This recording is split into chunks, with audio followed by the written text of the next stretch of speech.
My name is Sarah Nahosanai. I am 18 years old, and I currently go to NYU. I have never experienced legitimate colorism in the sense that I was looked down upon because of my skin tone. I'm not exactly sure if you would consider it colorism, but I've benefited. I guess the American stereotype, at least within the black community that I've seen, has been if you're light-skinned, you're stuck up, or you don't text back, as I was saying. Okay. There's a clear preference for lighter skin in Ethiopia. It's not as obvious as maybe India or Nigeria or countries where it's pretty widespread to use like skin bleaching products, but it's really apparent in the way that you describe someone. So whenever there's a kid, especially if it's a girl, and she's really pretty and she's light-skinned, the compliment that they always give is like, oh, tamralech kainat, which means like, oh, she's so pretty, she's light. But the reverse never happens. So if you're darker skinned and you're attractive, no one will ever say, oh, you're so beautiful, you have darker skin. It's almost like you're attractive even though you have dark skin, right? So it's considered a negative, if you're even really considered attractive at all. The standard is very Eurocentric, not intentionally, but that's just kind of what happened. It's lighter skin, slimmer features, long hair, things like that.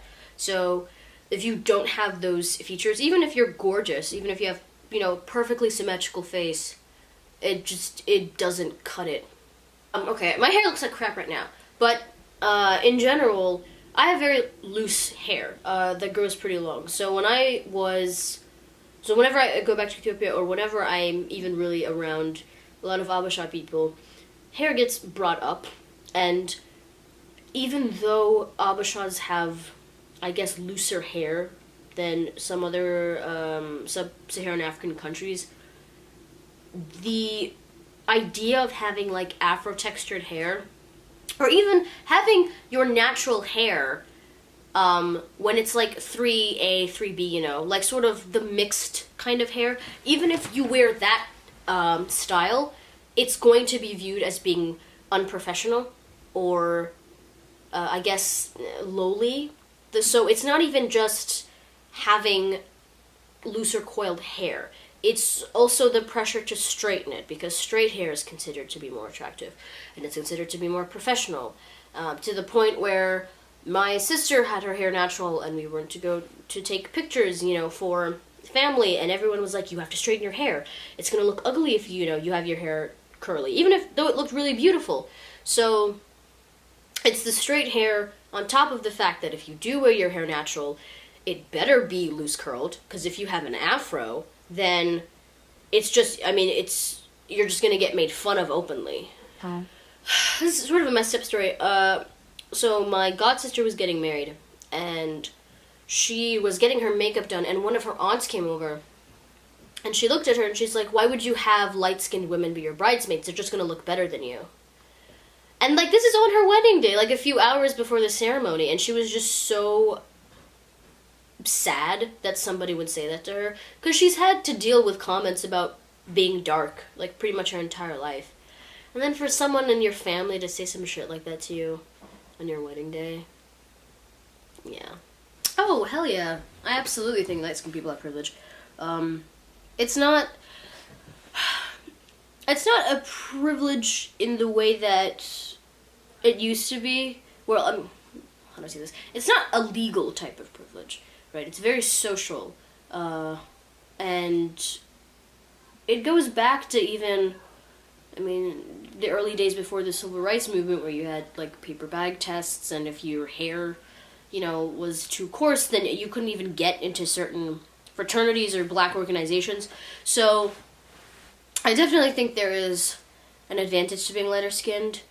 It's just closer to the standard of beauty, so you have to deal with less shit.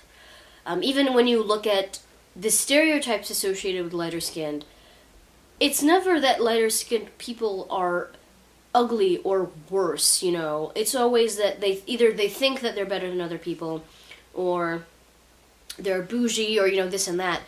Whenever people are trying to insult darker-skinned people, the insults is always, you're ugly, you're a slave, you're a monkey. They're always dehumanizing. And the lighter-skinned insults are, in comparison, they're stupid, It's this assumption that, if you're lighter-skinned, because you're going to be considered more attractive, you're going to think that you're better than people, and they're attempting to, I guess, put you in your place. It's not good, but it's not coming from genuine hatred. It's more annoyance or, what's the word for it? Resentment. It comes from resentment. Whereas hatred towards darker skin does come from a place where they view it as actually being inferior. So there's a huge difference between, the insults targeted at both groups. I feel like in front of, like, white people and people not of color, I feel like I'm more, like, I try to be more, like, friendly, more, like, nice, because I feel like, I don't know, they kind of automatically see you to be, like, negative and, like, mean-harmed and more aggressive, so I usually, like, try to, like... You might have a 30 on him because he's a young black youth, now I'm saying. Yeah. See, so you never know, like, I just try to, like, act more good. But I feel like, I don't want to say, like, I act more myself in front of people in color, but I feel like I don't try and, like, paint a picture for people. I don't know. Okay. I would definitely say that I act more myself around people of color, just because when I'm around white people, I gotta make sure that I'm doing everything right, making sure I'm not doing anything that they could perceive as negative. I don't know. I guess I remember I used to go up with I had a white best friend named Chris, and I'd be at his house a lot. And when I first started going there, I would, like, act a certain way. I guess I would be a little rigid when I was in the house, just, like, acting like not being myself, essentially. If I was in a black household at the very beginning, I probably would have felt more loose and comfortable. But as I got to know them, like, I let more of myself show. So I guess in front of white people, I do know I am myself, but in front of white people, like, from the jump, I have to put on a certain mask to, like, show I'm not a dangerous black young man. Yeah, I also experienced the same things, Like, just personally, I look very dangerous. Like, I don't know. I always have to put on this fake attitude, I'm not a dangerous guy. I'm actually a very nice guy. Oh, I also feel like people think dark skins are more aggressive. Yeah. Yeah. I feel like they think darker-skinned people are, like, not as well-mannered. I don't know. I feel like people kind of, like less inclined to, like, trust them. Do you guys think that light-skinned people have privilege? Yeah. I mean, Sometimes. Yeah. I feel like, well, I feel like for our last president, for example, Barack the Goat Obama, I'm not saying, like, he wouldn't be president, like, if he was dark-skinned, but, yeah, just like... I'm saying he wouldn't. Yeah, like, let's say he was, like, as dark as, like... You?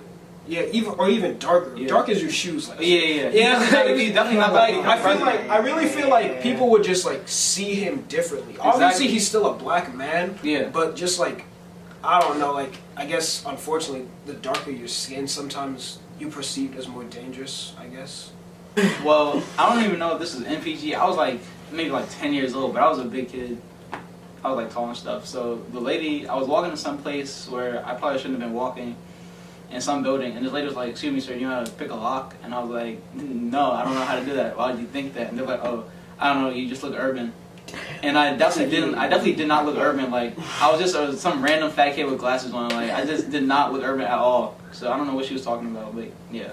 Height kind of has something to do with it too, just a little bit. Yeah. Like, I'm not gonna lie, I definitely gotten. I remember one time I had to walk back from school to home, and now that I think about it, I got a lot of dirty looks from some old Asian ladies, just cause like it was like a Trayvon Martin kind of thing. I had my hood on.